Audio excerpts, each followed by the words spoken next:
It began like any other day at Java Junction, a small café tucked into the busy streets of Maplewood. The air was thick with the aroma of freshly brewed coffee and the chatter of early morning regulars. Behind the counter, Clara Brooks tied her curly brown hair into a neat bun, her hands already moving with practiced ease as she poured steaming lattes and blended icy fraps. For Clara, life wasn't glamorous. At just 23 years old, she had taken on the responsibility of raising her 16-year-old brother, Max, after their parents passed away. Every paycheck went toward rent, tuition, and keeping the electricity on. The weight of it all showed in the faint lines around her eyes, but her smile never wavered, especially when customers came through the door, and that's when she noticed him. Every morning he was there, sitting on the cracked wooden bench just outside the café. His clothes were faded and threadbare, his shoes held together with duct tape. The man, likely in his 52nds, sat hunched, his gaze distant yet contemplative.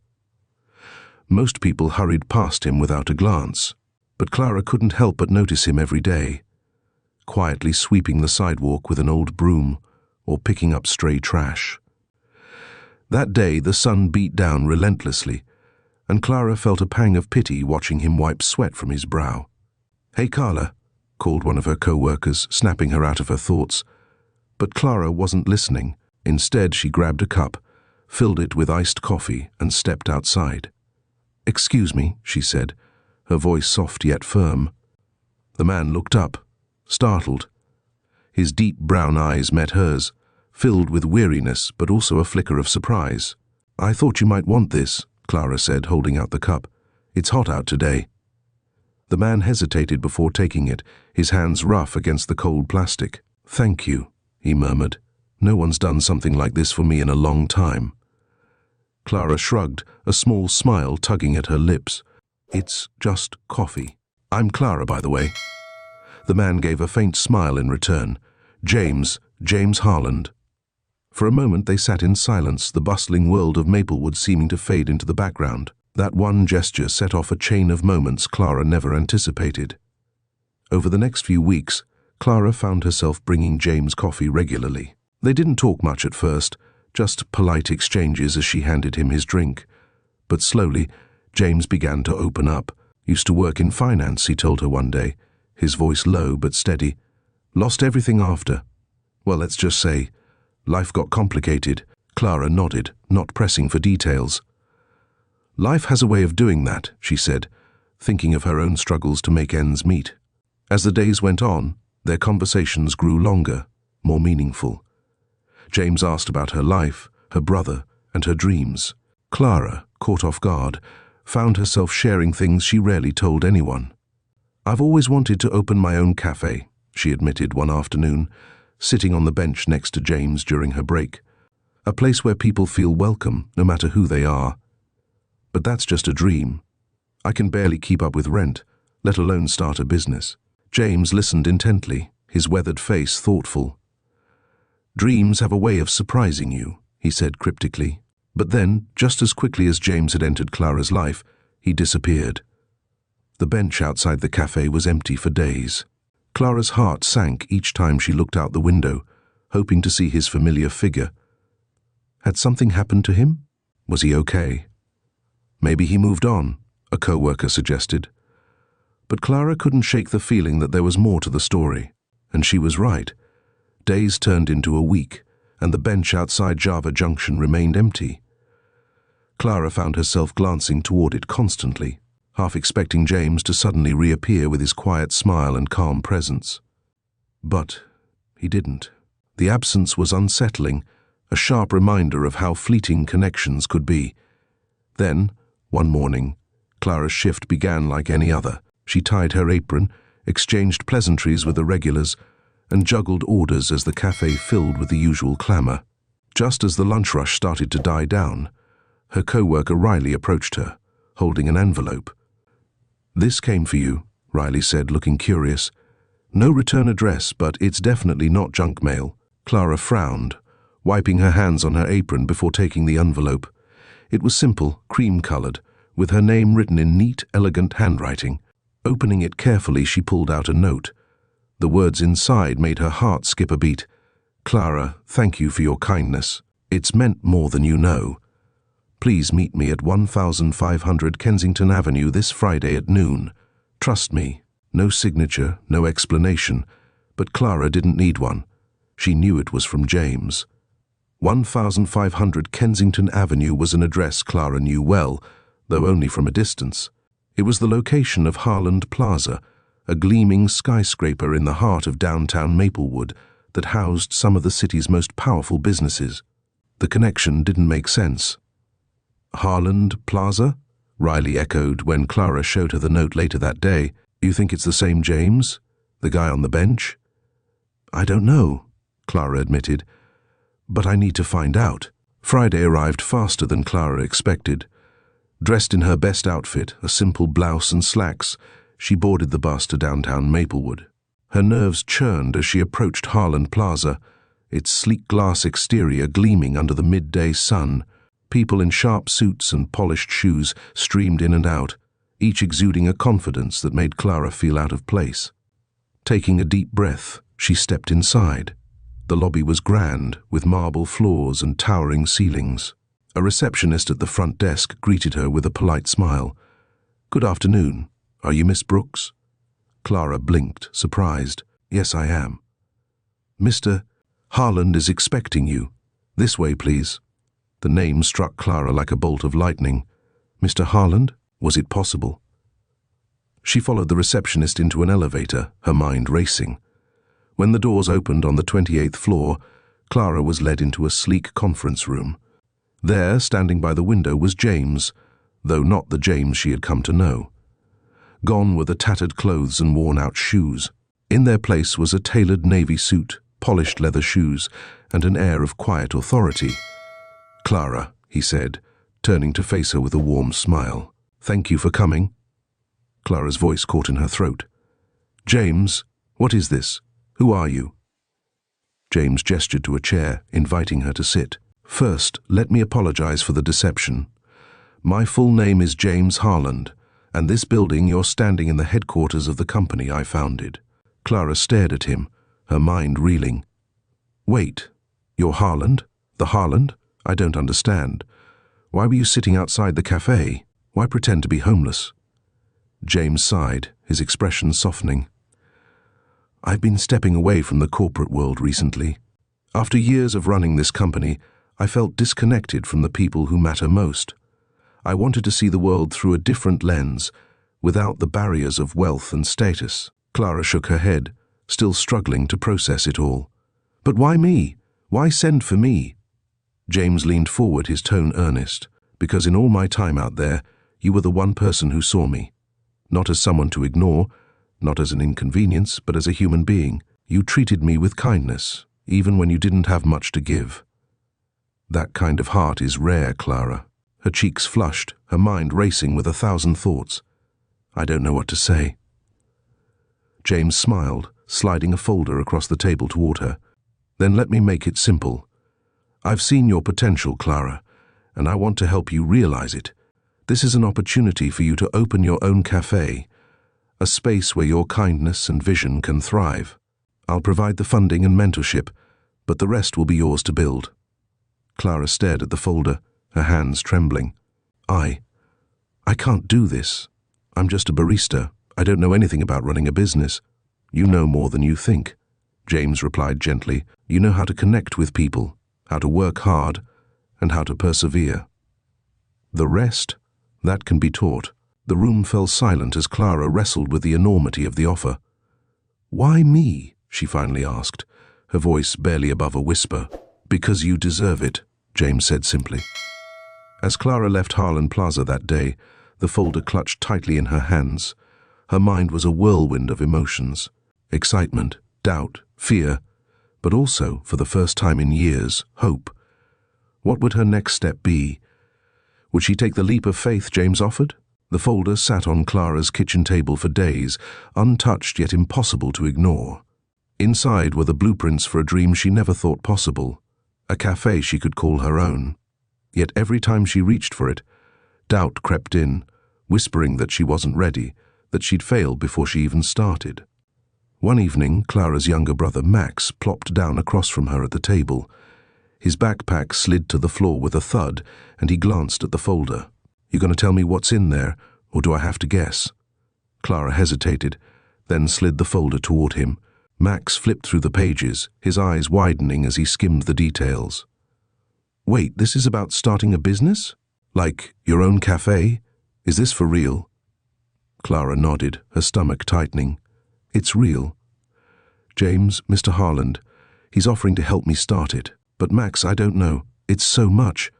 I'm not sure I can do it." Max leaned back, crossing his arms. "Are you kidding? You've been running half the café you work at already, without even realizing it. You've got the hustle, Clara. And you've been taking care of me for years. You can do this." Clara smiled faintly, her brother's confidence warming her heart. "It's just, what if I mess up? What if this is too big for me?" Max shrugged. "Then you mess up and figure it out. But you'll never know unless you try." The next morning, Clara found herself back at Harland Plaza. James greeted her in his office with his usual calm demeanor, but Clara could sense the anticipation in his eyes.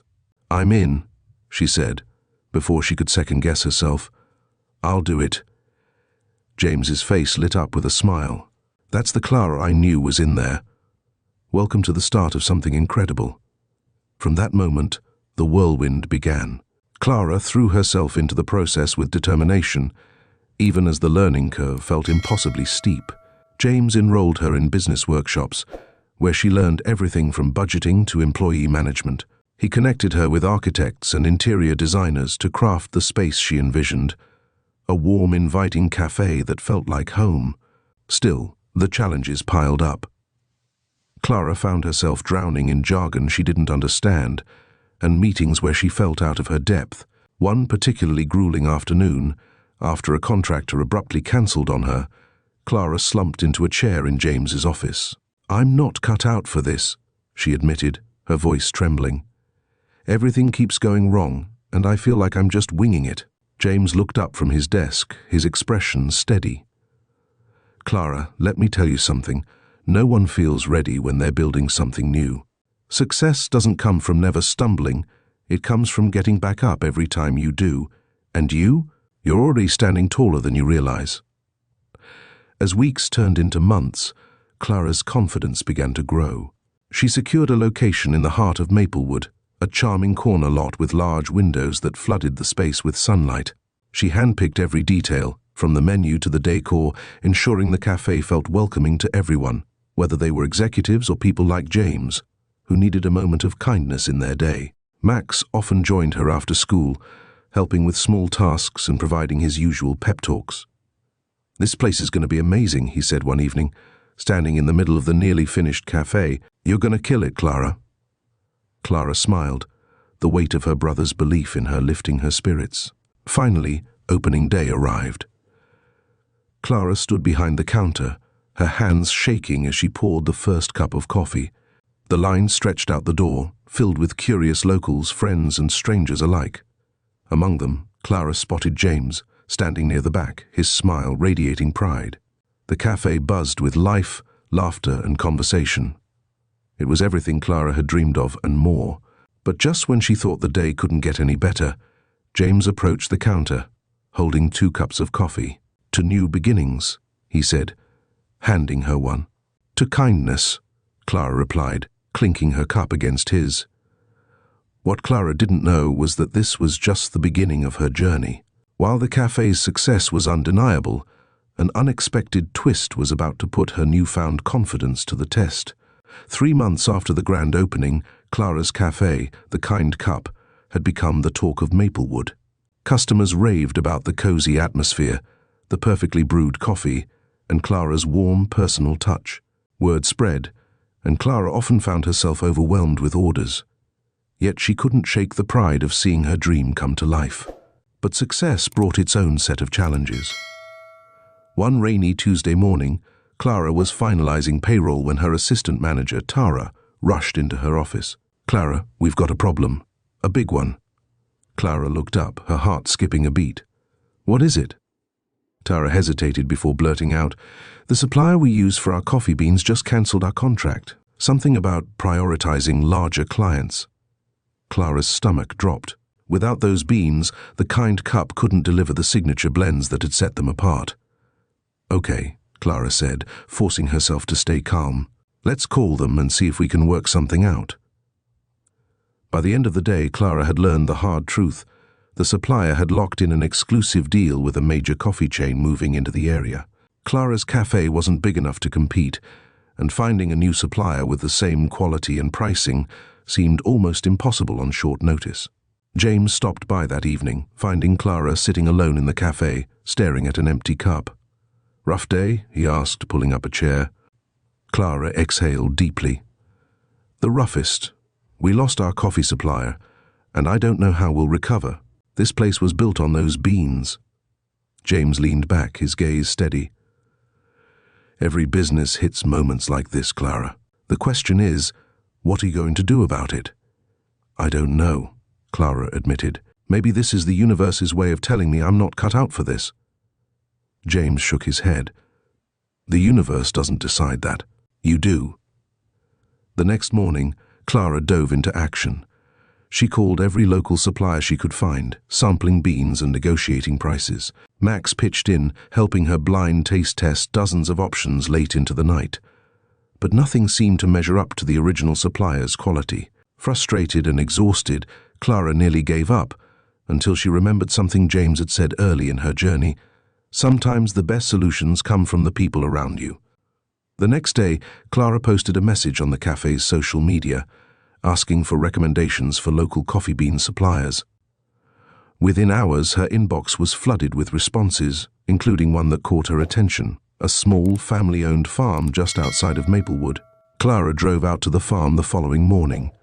The owners, an elderly couple named Peter and Grace, greeted her warmly and gave her a tour of their operation. The beans were rich, aromatic, and meticulously grown. More importantly, Peter and Grace believed in sustainable, community-focused practices, values that resonated deeply with Clara. "I love what you're doing here," Clara said as she sipped a freshly brewed sample. "Would you be willing to supply beans for the Kind Cup? I can't promise huge orders yet, but I'd love to grow with you." Peter smiled, his weathered hands clasping hers. "We'd be honored." Within weeks, the Kind Cup was back on track.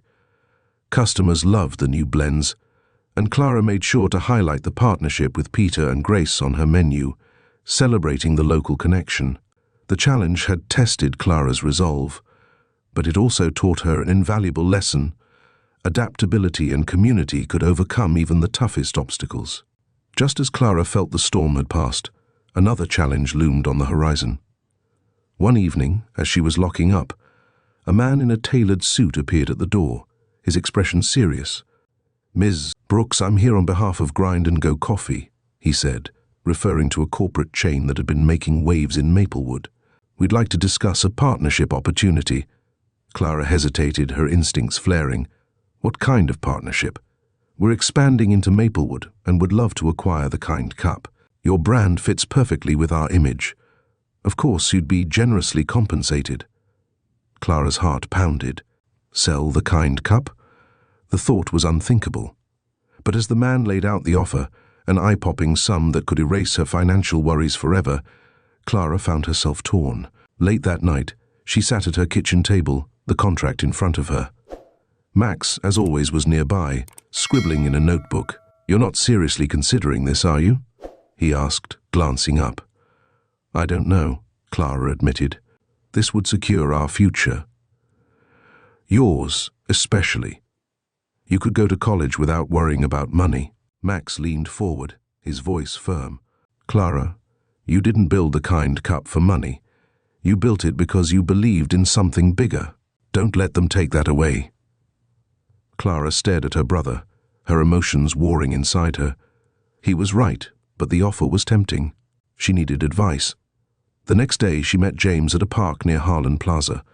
After explaining the situation, she asked, "What would you do?" James was quiet for a moment before responding. "The answer lies in why you started this journey.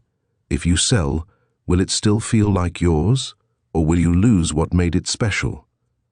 Clara thought about her customers, the partnerships she'd built, and the values the kind cup stood for, and in that moment, the decision became clear.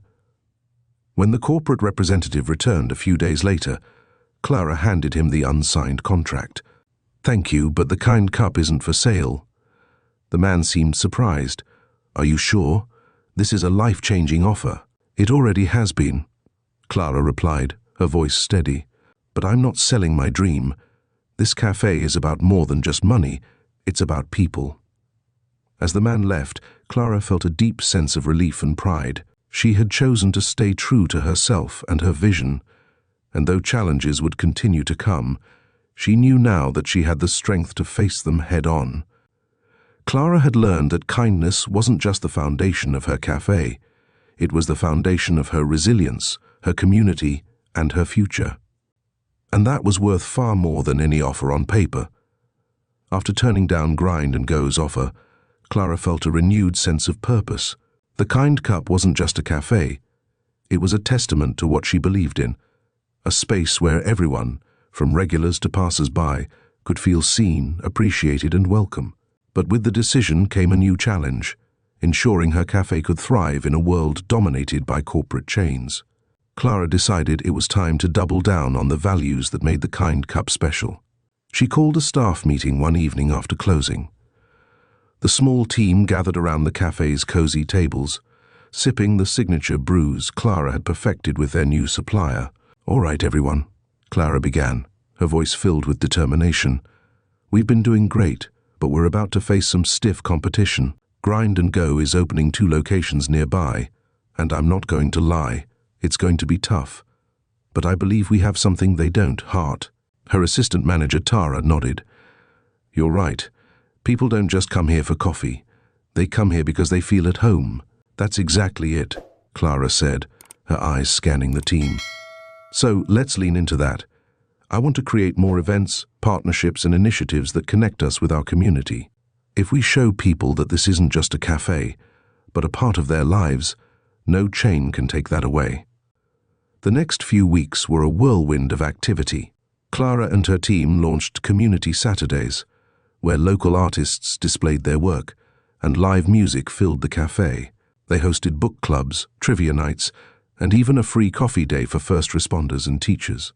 Clara also partnered with nearby small businesses, promoting each other to bring in more foot traffic. But the initiative Clara was most proud of was Pay It Forward Fridays. Customers could donate toward a fund that provided free meals and drinks for those in need. Clara placed a simple chalkboard at the entrance, listing how many meals had been paid forward that week. To her surprise, it quickly became the cafe's most talked-about feature. One day, an older woman approached Clara, her eyes misty. "I just want to thank you," she said. "My husband and I have been struggling since he lost his job, and someone's kindness through your program got us through a tough day." Clara's heart swelled. This was exactly why she'd chosen to stay true to her vision. As the Kind Cup flourished, so did Clara's confidence as a leader. She'd grown into her role, learning to delegate, trust her team, and make bold decisions. But she knew she couldn't have done it alone. One evening, as the cafe buzzed with activity, James walked in, his presence as steadying as ever. "James," Clara called, waving him over. "You're just in time. We're about to start trivia night." James chuckled, settling into his usual spot at the counter. "I see the place is thriving. How does it feel?" Clara smiled, pouring him a cup of his favorite brew. "It feels surreal, but good. I've learned so much, and not just about running a business. I've learned about people, resilience, and what it means to build something that matters." James raised his cup in a mock toast. To building something that matters. But just when Clara thought the challenges had passed, another twist arrived, this time in the form of an unexpected letter. It came one sunny afternoon, delivered by hand to the cafe. The envelope bore an official seal that Clara didn't recognize. Opening it carefully, she read the contents, her eyes widening with disbelief. The city was planning to rezone the block where the Kind Cup stood, allowing for the construction of a luxury high-rise. If the project moved forward, Clara's cafe and several other small businesses would be forced to relocate or shut down entirely. Faced with this new threat, Clara knew she had to act fast. She rallied her staff and fellow business owners, organizing a community meeting to discuss their options. The cafe was packed that evening, every chair and corner filled with neighbors, customers, and supporters. "We can't let this happen," Clara said, her voice steady despite the anxiety gnawing at her. "This isn't just about the kind cup, it's about all of us. If we let this go without a fight, we lose more than just our businesses. We lose what makes this community special." The crowd erupted in applause, and Clara felt a surge of hope. Together they began drafting petitions, contacting local officials, and sharing their story on social media. The fight wasn't easy.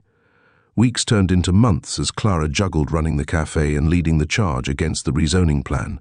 But through it all, the community's support never wavered. Customers brought in signatures, neighbors volunteered their time, and even strangers who'd heard about the story online stopped by to show their solidarity. One morning, just as Clara was opening the cafe, she received a call from the city council. The rezoning plan had been officially overturned. Relief and gratitude washed over her as she shared the news with her team and the community.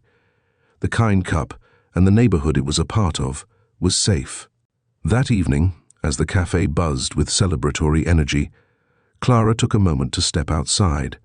The bench where she'd first met James sat in its usual spot, weathered but sturdy.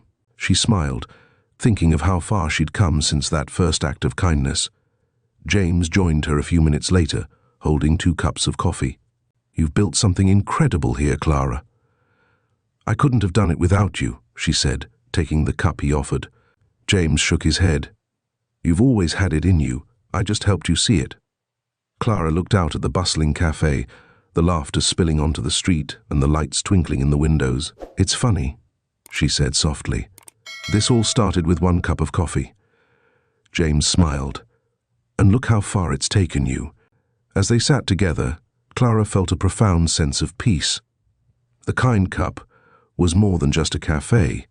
It was a testament to the power of kindness, resilience, and community.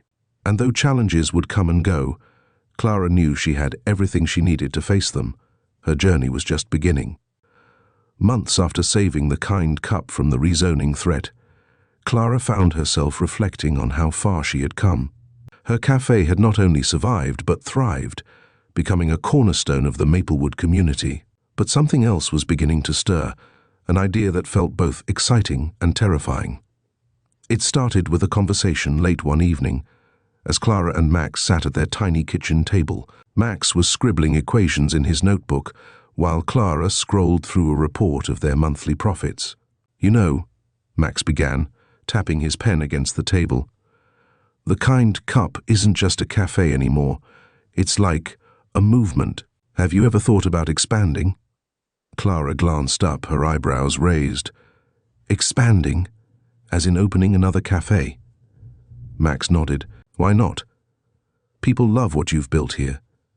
Imagine bringing that to another neighborhood, or even another city." The thought sent a ripple of both excitement and anxiety through Clara. Could she really replicate what made the kind cup so special? Would expanding dilute its personal touch? But the seed had been planted, and it wasn't long before it began to grow. A few weeks later, Clara shared her thoughts with James during one of his visits to the cafe. She had grown to rely on his wisdom, not just as a mentor, but as a trusted friend. "I've been thinking about expanding," Clara admitted, her voice tentative. "But I'm scared. What if it doesn't work? What if I lose what makes this place unique?" James leaned back in his chair, his expression thoughtful. "Scaling up is always a risk, Clara, but it's also an opportunity to take what you've built and let it reach even more people. The question is, what's holding you back?" Clara hesitated. "I guess I'm afraid of failing, of letting everyone down." James smiled gently. "You've faced failure before, and you've come out stronger every time. Don't let fear decide for you." Determined to take the leap, Clara began scouting locations for a second cafe. She chose a neighborhood on the outskirts of Maplewood, an area in need of revitalization and community spaces. The building she selected was run down but full of potential, much like the Kind Cup's original location had been.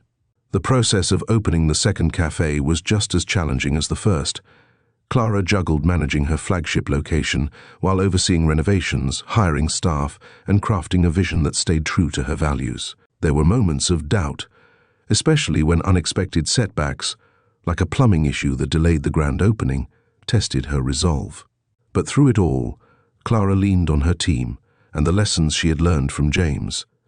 She reminded herself that challenges were opportunities in disguise and that perfection wasn't the goal, progress was. When the second kind cup finally opened its doors, Clara felt a swell of pride and relief.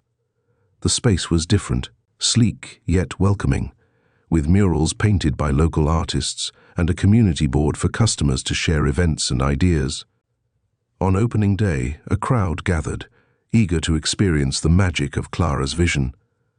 Among the crowd was Peter, the coffee farmer whose beans had become a cornerstone of the Kind Cup's menu. He approached Clara with a smile. "You've done it again," he said, handing her a bouquet of sunflowers. "This is exactly what this neighborhood needed." Clara felt her throat tighten with emotion. "Thank you, Peter. I couldn't have done this without everyone's support." As weeks turned into months, the second Kind Cup began to flourish. Clara split her time between the two locations, mentoring new staff and ensuring both cafes embodied the values that had made the original so beloved. Her fears of losing the personal touch were replaced by a sense of fulfillment, seeing new communities embrace. Her vision was worth every sleepless night. But the expansion wasn't just about growth, it was about impact. Clara launched a new initiative called the Ripple Fund, a program that used a portion of the cafe's profits to support local projects. From school supplies for underprivileged kids to neighborhood cleanup efforts, customers embraced the idea, proud to know their coffee purchases were making a tangible difference. One evening, as Clara locked up the second Kind Cup, James met her outside. They sat on the steps, sipping coffee under the soft glow of the streetlights. "You've come a long way," James said, his voice filled with admiration. "2 cafes, a community fund, and a legacy of kindness. How does it feel?" Clara smiled, looking out at the bustling street. "It feels like this is just the beginning. There's so much more I want to do." James nodded. "That's the beauty of what you've built. It's not just about coffee, it's about connection, and the more people you reach, the stronger those connections become." Clara glanced at him, her heart full of gratitude. "I couldn't have done any of this without you, James. You saw something in me when I couldn't see it in myself." James chuckled softly. "You've always had it, Clara. I just gave you the nudge you needed." The Kind Cup story was far from over. Clara knew there would be new challenges, new opportunities, and new ways to make an impact. But for now, she allowed herself to bask in the quiet satisfaction of seeing her dream grow beyond what she ever imagined. And as she sat there, sipping coffee under the stars, she felt certain of one thing. Kindness wasn't just the foundation of her cafes, it was the foundation of her life. Months after saving the Kind Cup from the rezoning threat, Clara found herself reflecting on how far she had come. Her cafe had not only survived but thrived, becoming a cornerstone of the Maplewood community. But something else was beginning to stir, an idea that felt both exciting and terrifying. It started with a conversation late one evening as Clara and Max sat at their tiny kitchen table. Max was scribbling equations in his notebook while Clara scrolled through a report of their monthly profits. "You know," Max began, tapping his pen against the table, "the Kind Cup isn't just a cafe anymore. It's like a movement. Have you ever thought about expanding?" Clara glanced up, her eyebrows raised. "Expanding? As in opening another cafe?" Max nodded. "Why not? People love what you've built here. Imagine bringing that to another neighborhood or even another city." The thought sent a ripple of both excitement and anxiety through Clara. Could she really replicate what made the Kind Cup so special? Would expanding dilute its personal touch? But the seed had been planted, and it wasn't long before it began to grow.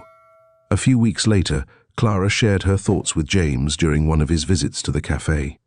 She had grown to rely on his wisdom, not just as a mentor but as a trusted friend. "I've been thinking about expanding," Clara admitted, her voice tentative. But I'm scared.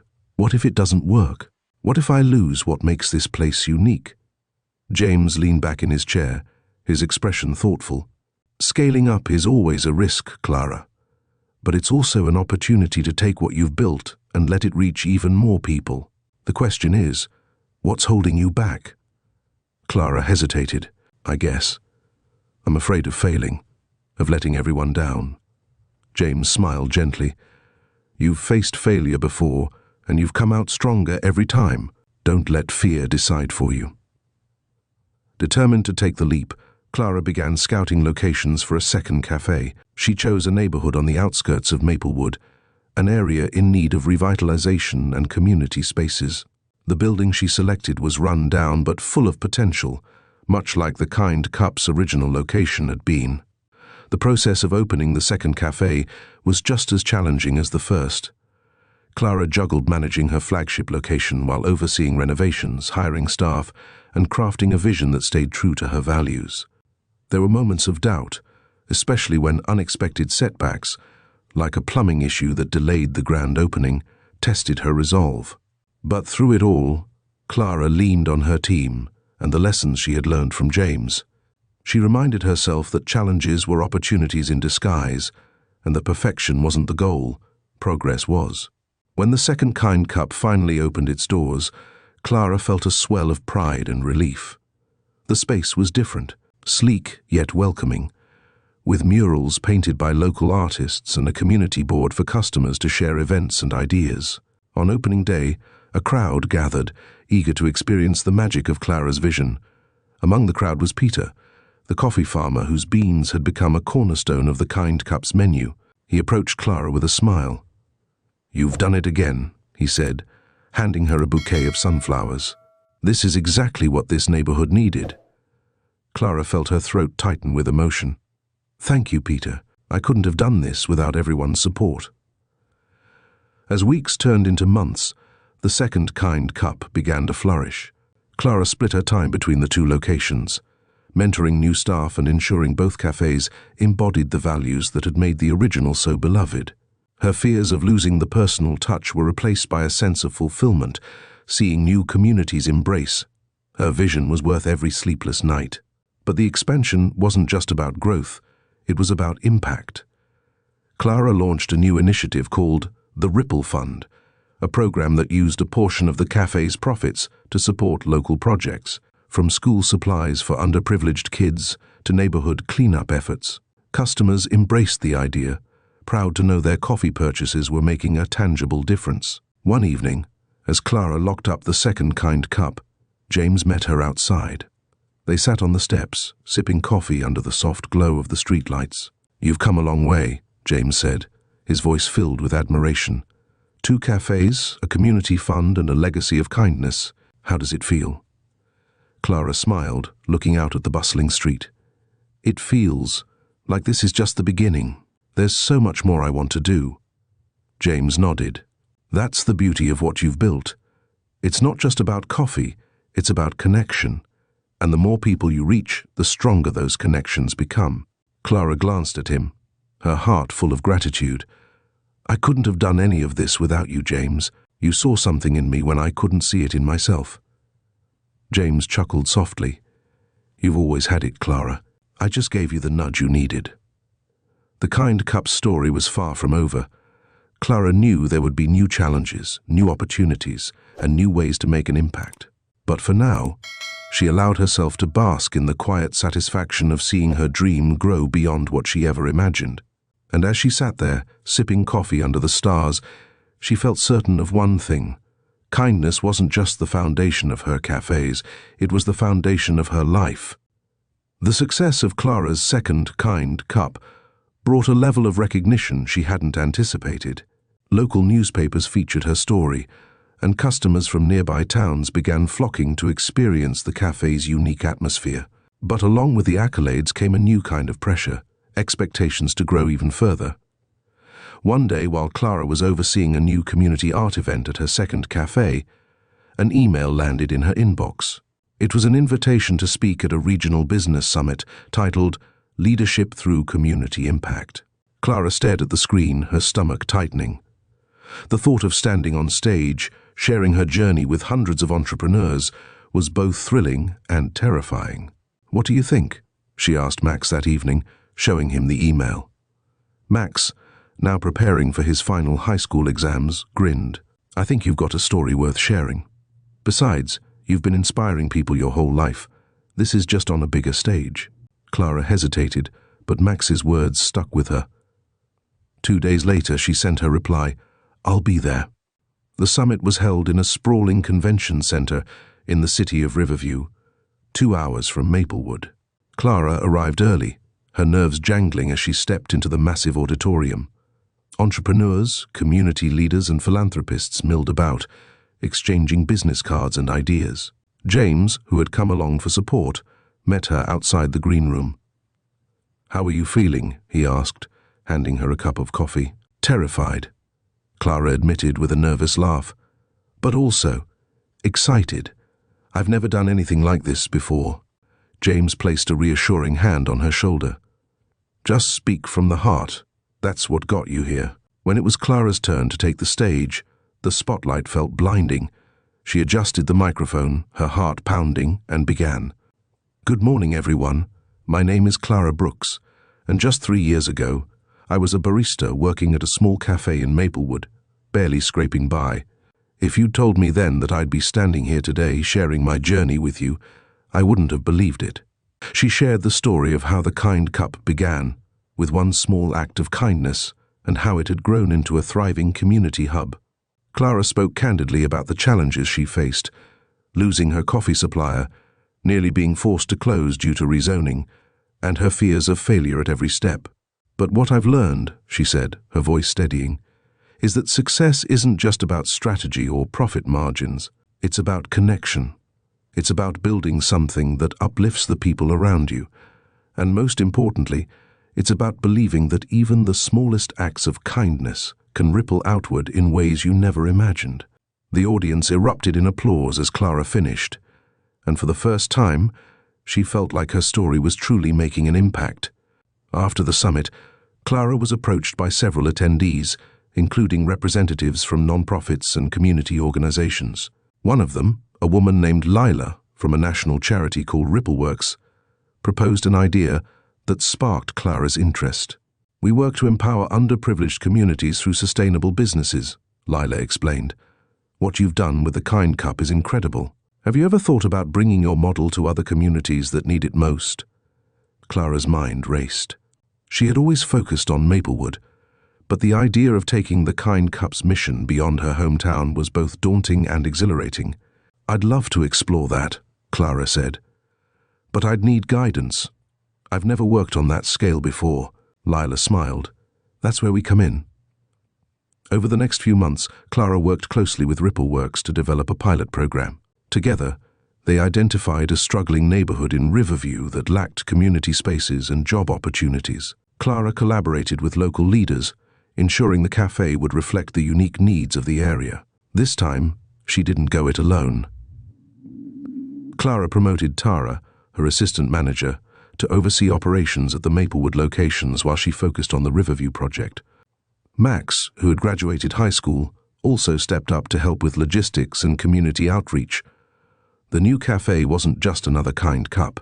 It was a testament to everything Clara had learned, the importance of listening to the community, adapting to challenges, and staying true to her values. When the Riverview Café opened its doors, the response was overwhelming. Families gathered to enjoy the cozy atmosphere, young artists displayed their work on the walls, and local teens found part-time jobs that gave them a sense of purpose. Clara watched it all with tears in her eyes, knowing this was more than just a business, it was a beacon of hope. But her journey didn't stop there. Inspired by the success in Riverview, Rippleworks invited Clara to join their board, helping to mentor other entrepreneurs with similar dreams. It was a role she never imagined for herself, but one that felt like the natural next step. One evening back in Maplewood, Clara sat on the bench outside the original Kind Cup, the same bench where she'd first met James.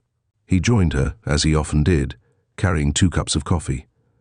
"You've built something extraordinary," he said, handing her a cup. "We've built something extraordinary," Clara corrected, her eyes brimming with gratitude. "None of this would have happened without you," James smiled, raising his cup, "to kindness and the courage to let it grow."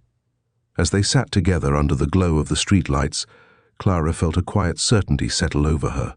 The journey had been anything but easy, but it had been worth every step. And though she didn't know what challenges lay ahead, she was ready to face them, one act of kindness at a time.